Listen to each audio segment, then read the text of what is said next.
ምህረት ይቅርታ ብቻ አይደለም ስሙኝ ምህረት ለእግዚአብሔር ምንድነው ካላችሁ የዙፋኑ መቀመጫ ነው ምህረት የሚቀመጥበት ዙፋን ስሙን ከጠየቃችሁኝ ሜርሲ ነው የሚባለው እግዚአብሔር በእናንተ ህይወት ውስጥ ብዙ በጎነትን ያደረገ ከሆነ ሪዝኑ ምንድነው ካላችሁኝ ምህረት ይባላል ምህረት ተስፋን ይሰጣችሁ ነገ ውስጥ ዲመንም ሰውም እንዲገባ አልተፈቀደለትም ነገ ውስጥ እግዚአብሔር ብቻ ነው ያለው ምህረት ሲበዛላችሁ ፊዚካልም ስፒሪቹዋልም ለውጥ ይሰጣችኋል የሆነ ኦቶሪቲ አለ ከፍ ያለ ኦቶሪቲ እሱ ከተናገረ የሚባል ኦቶሪቲ አለ የእግዚአብሔር ምህረት ሲበዛ የሆነ ምንጭ እናንተ ውስጥ ይከፈታል አራተኛ ምህረት ሲበዛ መንፈሳዊም አካላዊም ለውጥ ይሰጣችኋል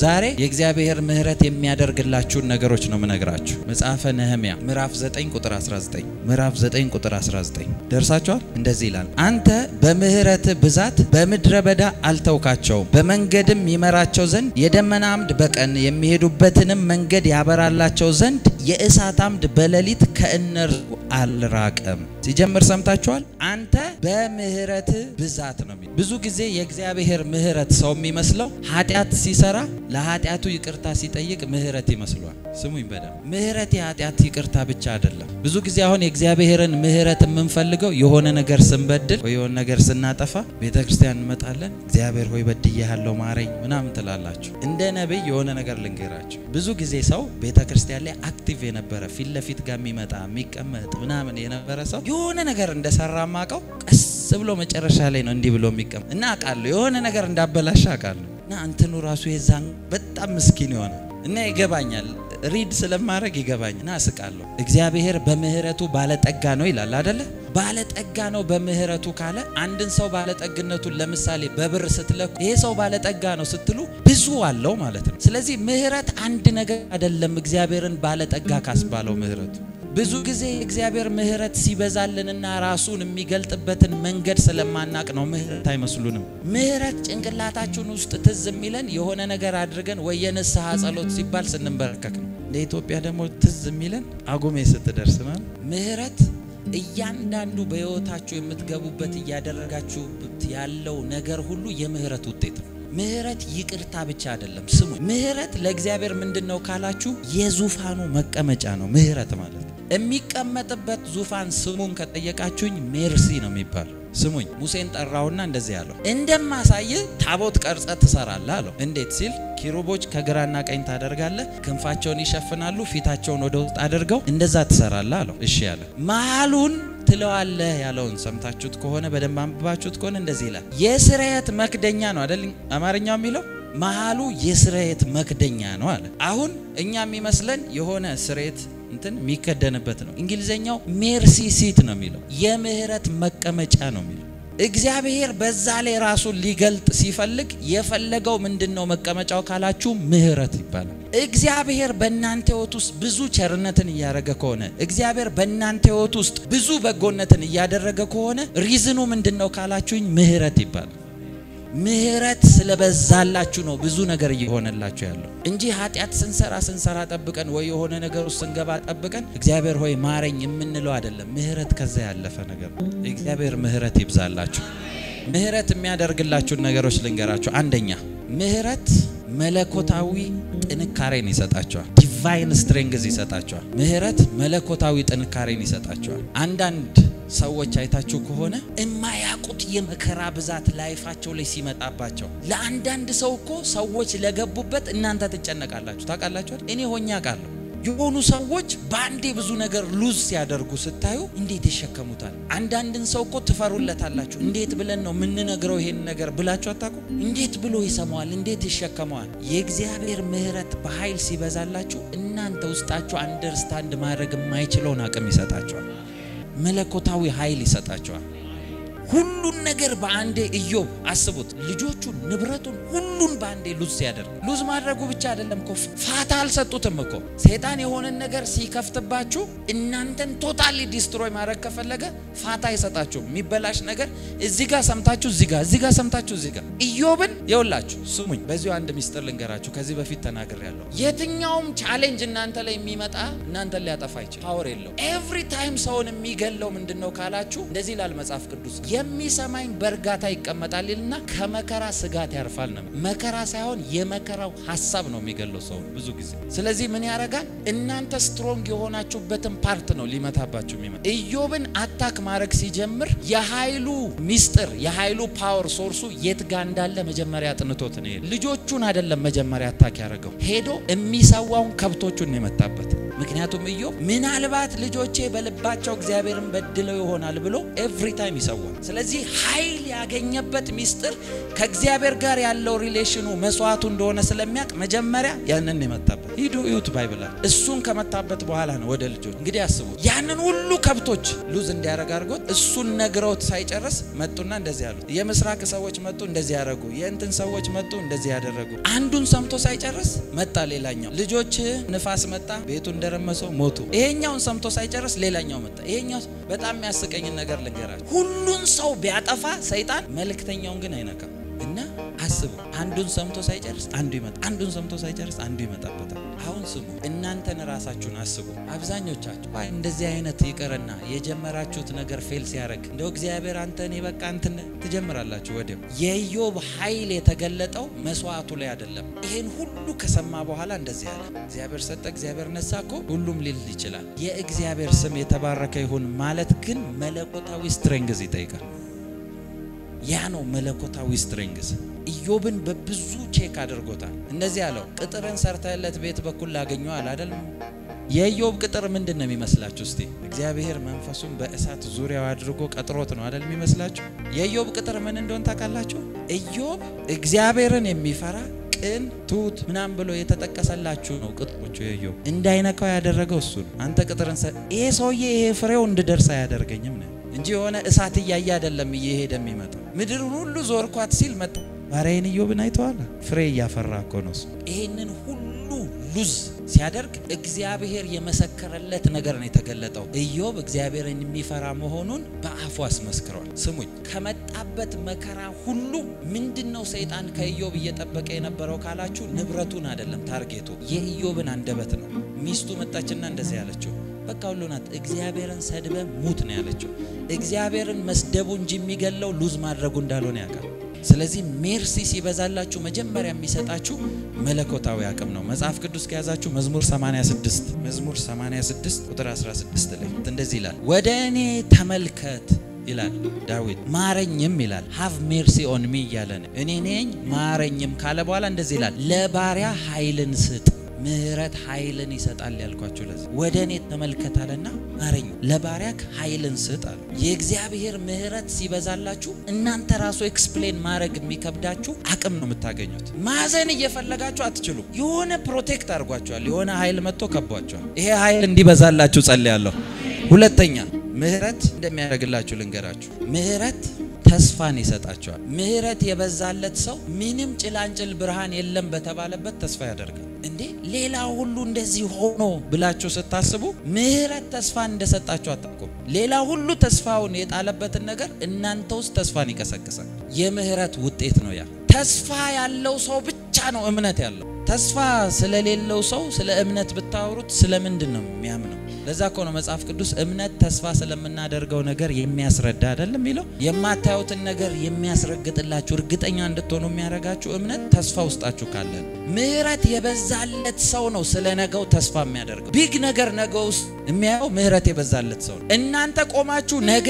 የተሻለ ነው ስትሉ ምህረት እንደበዛላችሁ ማወቅ አለባችሁ ያንን ወርድ ያስወጣችሁ ምህረት ስለሆነ የእግዚአብሔር ምህረት የበዛለት ሰው ነገን እንዲያይ ያደርጋል እግዚአብሔር ነገ ውስጥ እግዚአብሔር ስላለ ነጋችሁ ውስጥ ሰውም የለም አጋንንትም የለም ነገን አጋንንት ነገ ላይ ሄዶ አያበላሽም። ዛሬ ላይ በሰራው ነገር ነው ነጋቸው የሚያበላሽ። ነገ ውስጥ ዲመንም ሰውም እንዲገባ አልተፈቀደለትም። ለዛ ነው መጽሐፍ ቅዱስ እግዚአብሔር ቢፈቅድና ብንኖር እያላችሁ ተናገሩ የሚል። ነገ ውስጥ እግዚአብሔር ብቻ ነው ያለው። ነገን አያሳልፈውም እግዚአብሔር። ከኔ ጋር ናችሁ? የእግዚአብሔር ምህረት ሲበዛላችሁ ተስፋችሁ ብዙ ይሆናል። መጽሐፍ ቅዱሳችሁን ከያዛችሁ መዝሙር 33:18 ላይ ላውጣላችሁ።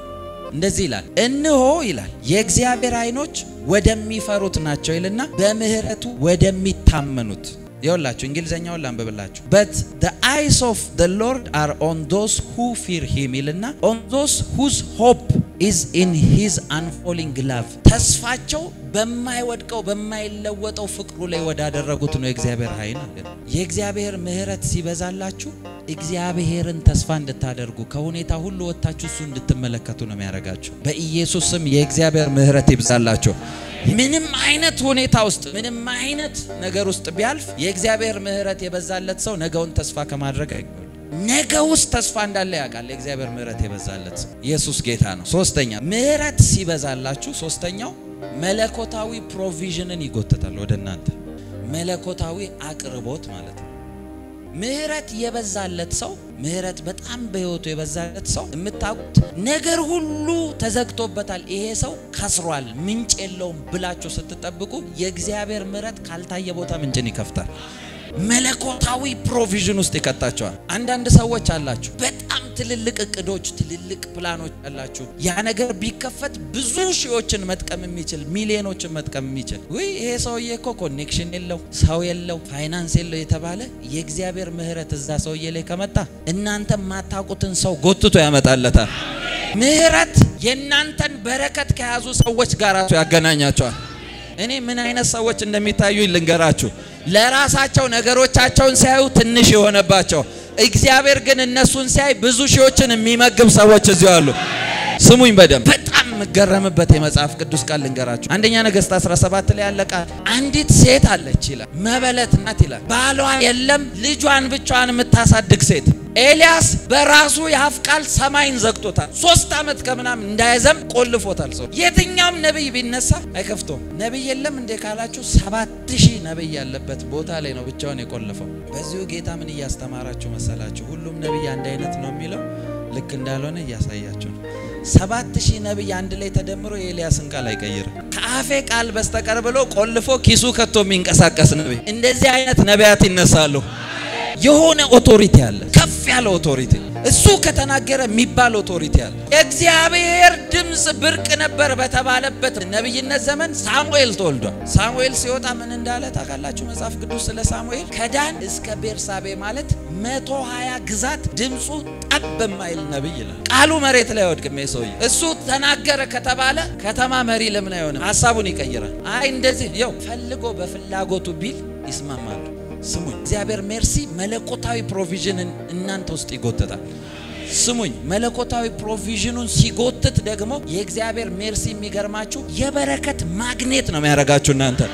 ኤልያስ ሰማይን ዘግቶ የጠፋ ጊዜ ቆልፎ ላጥ ያለ ጊዜ ምን እንዳለው ታውቃላችሁ? በል ድርቅ አውጀሃል። ድርቅ ነው ከተማው ላይ፣ ወዴትም ልትሄድ አትችልም። ወደ ዋና ቦታ ከተኬደ ይው ሚራክለስ ፕሮቪዥን ምን እንደሆነ ላሳያችሁ። ኤልያስ ቁራዎች ይመግቡት ነበር ይላል አይደል? ቁራዎች ነው የሚመግቡት። ምን እያመጡ? ስጋ። እግዚአብሔር ቁራን ለኤልያስ ያዝለት ከሞተ ሰፈር የሞተ ስጋ አይደለም። ድርቅ ከተማ ላይ ከሆነ ብቸኛ ቁርጥ የሚቆረጥበት ቦታ ቤተ መንግስት ነው ማለት ነው። ስለዚህ እዛ እየገቡ ቁራዎቹ ከቤተ መንግስት እያመጡ ብላ የፈለገው ሁኔታ። ግን እግዚአብሔር ቆይ ይሄ አይደለም ሌላ የሱ ሜርሲ ምን እንደሚከፍት ሊያሳየው ሲፈልግ እንደዚህ አለው፣ አንዲት መበለት ለ3 አመት እንድትመግብ አዘጋጀቻለሁ አለ። ሴትዮዋ ጋር ሲሄድ ምበላው ስጪኝ ሲላት አይ እኔና ልጄ በልተነው ምን ሞተው ጥቂት ዱቄትና ዘይት ነው ያለና እሷ የምታቀው ከልጇ ጋር በልተው ምትሞትበት እንደቀራት ነው የምታቀው። እግዚአብሔር ስለ ሴትዮዋ የሚያቀው ኤልያስን 3 አመት የምትመግብ እንደሆነች ነው የሚያቀው። የእግዚአብሔር ሜርሲ መብዛቱን የምታቁት ከተማ ሁሉ ካለ ሰው በላይ ለይቶ እሷን መርጦ ፕሮቫይድ እንድታረግ ያረጋታል። እስቲ አሜን በሉ። የእግዚአብሔር ምህረት ሲበዛ የሆነ ምንጭ እናንተ ውስጥ ይከፈታል። አራተኛ ምህረት ሲበዛ መንፈሳዊም አካላዊም ለውጥ ይሰጣችኋል። የእግዚአብሔር ምህረት ሲበዛላችሁ ይሄ እሱ ነው አይደለም የሚያስብል ለውጥ ውስጥ ይከታችኋል። እስቲ አሜን በሉ። አንዳንድ ጊዜ ሰዎች እንኳን ቤተክርስቲያን ሲመጡ ያለው በተለያየ ስርዓት ውስጥ ያሉ ሰዎች እግዚአብሔር ፈቷቸው ሲመለሱ እኔ እንኳን ፊታቸው የሚጠፋብኝ ብዙ ሰው አጋጥሞኛል ቸርች ውስጥ። የእግዚአብሔር ምህረት ሲበዛላችሁ ወክ በመታደርጉበት ሰፈር ይቀይራቸዋል። እስቲ አሜን በሉ። ምህረት ሲበዛላችሁ ፊዚካልም ስፒሪቹዋልም ለውጥ ይሰጣቸዋል። ይሄ ሰው ዊክ ነበር የተባለ ሰው የእግዚአብሔር ምህረት ሲበዛ እንደ ኃያል ያስወጣቸዋል። ጌዲዮን ፈርቶ ተሸሽጎ ነበር የተባለ ሰውዬ ምህረት ሲበዛለት ብቻውን ነው ከተማ ነገስታትን የሚያሸብረው። የእግዚአብሔር ምህረት ሲበዛላችሁ ማንነታችሁን ይለውጥላችኋል። ራባሃዳ ካታያ ሲካታላ ባሃስኪያ ስክሪፕቸር ልጽጣችሁ እየጻፋችሁ ስለሆነ ሐዋርያት ሥራ ምዕራፍ 13 ቁጥር 9 መንፈሳዊ ለውጥ ያመጣል ያልኳችሁ ልንገራችሁ። ይኸውላችሁ እዚህ ሐዋርያት ሥራ ምዕራፍ 13 ቁጥር 9 ነው ያልኳችሁ። ስሙኝ፣ እዚህ ቦታ ላይ ከላይ ጀምራችሁ ታሪኩን ስታነቡት ሁሉም ሰው የሚያቀው የነበረው ሰላማዊ የሚያወራ አንድ ሰው ሰላም ነው የሚያወራው ምናምን፣ ነገር ግን ውስጡ ዊችክራፍት መንፈስ ሞልቶት ንጉሱን እንደሚያጣመም ሰው ያውቀው። ልክ ሲያየው ሐዋርያው ጳውሎስ ተገለጠለት። አይኖቹ ሲበራ መንፈስ ቅዱስ መጥቶበት ሲያበራለት ሰውየው ላይ ክፉ ስፒሪት እንደሚሰራ አወቀ። አንተ ክፉ ልብ ክፉ የሆነ ሰውዬ ብሎ የገሰጸው ይዘ የእግዚአብሔር ምህረት ሲበዛላችሁ እናንተ ፊት ሰላማዊ የሆኑ የአጋንንት አጀንዳ ያለባቸውን ሰዎች ኤክስፖዝ ያደርግላቸዋል። እስቲ አሜን በሉ። ስፒሪቹዋል ለውጥ ማለት እሱ ነው። ኖርማል ነበር የምትሉት ሰውዬ ምህረት ሲበዛለት ስሩ ያለውን እሱ ላይ የተደረገ እንደባ እንዲያውቅ እግዚአብሔር አይኖቹን ይከፍታል። ምህረት ይቅርታ ብቻ እንዳልሆነ እየገባችሁ ነው። የመጨረሻውን ልንገራችሁና እንጸልያለን። አምስተኛ ምህረት በመከራ ጊዜ ይታደጋችኋል። ምህረት ጠላቶቻችሁ በዙሪያችሁ ሁሉ በዚህ በዛ እናንተን ለመጣል ወጥመድን ሰርተው የእግዚአብሔር ምህረት ሲበዛላችሁ እነሱ ሳያዩአችሁ እያዩአችሁ ሳያዩአችሁ ያስመልጣቸዋል። ምህረት የእስራኤል ሕዝብ እኮ ምህረት ስለበዛለት ነው። ኤልሳ የሚባል ነብይ በመካከል አለ። ሊያጠፏቸው ሲመጡ ሕዝብ ኤልሳ አይኖቻቸውን አሳውሮ ይላል ከከተማ ውጪ ይዟቸው ወጣ። ምህረት የእግዚአብሔር ምህረት ሲበዛ ይው በመከራ ጊዜ ብቻ ማዳን አይደለም፣ ጠላቶቻችሁን በእጃችሁ አሳልፎ ይሰጣቸዋል። ከከተማ ውጪ ይዟቸው ወጣና አዝኖላቸው አብልቶ ሸኛቸው። ብቻውን ይዟቸው ወጡ ማለት የእግዚአብሔርን ምህረት ስለሚያውቅ እኮ ነው ዳዊት እንደዚህ አለ። ሊገሉት ይው የተነሳበት ንጉስ ብቻ አይደለም፣ ያልተነሳበት ሰው የለም። ዳዊት በዘመኑ ያልተነሳበት ሰው የለም። የገዛ የሥጋው ልጆቹ ሊገሉት ተነስተውበታል። ግን እንደዚህ ይላል። እንዴት ነው? ቆይ አሁን ይወላችሁ እንኳን ሰው ሊገለው የሚያባረረው ሰው ይቀርና የሆነ ዳ ውስጥ የገባ ሰው ችግር ውስጥ የገባ ሰው እኮ ለሊቱ እንቅልፍ የለው። ስፒሪቹዋል ፋይት የተላከባቸው ስንት ሰዎች አይታችኋል። እዚህ ሊቨር ሲደረጉ ያባረሩኝ ነው ያሳደዱኝ ነው የሚሉት። እንደዛ እንደሆነ የሚያቅ ሰው ረፍት የለው። ስሙኝ ልንገራችሁ፣ የእግዚአብሔር ምህረት ገዝፎ በህይወታችሁ ሲገለጥ መከራ ውስጥ ነኝ ባላችሁ በስት ከመከራ ውስጥ መውጫን ያዘጋጅላችኋል። ዳዊት ይሄ ስለገባው ነው ተኛው ደግሞም አንቀላፋው እግዚአብሔር ክንዱ ደግፎኛልና የሚል ምህረት መውጫ የለም። ጠላቶቻችሁ ወጥመዱን ዘርግተን ጨርሰናል ባሉበት ውስጥ በር ይከፍትላችኋል።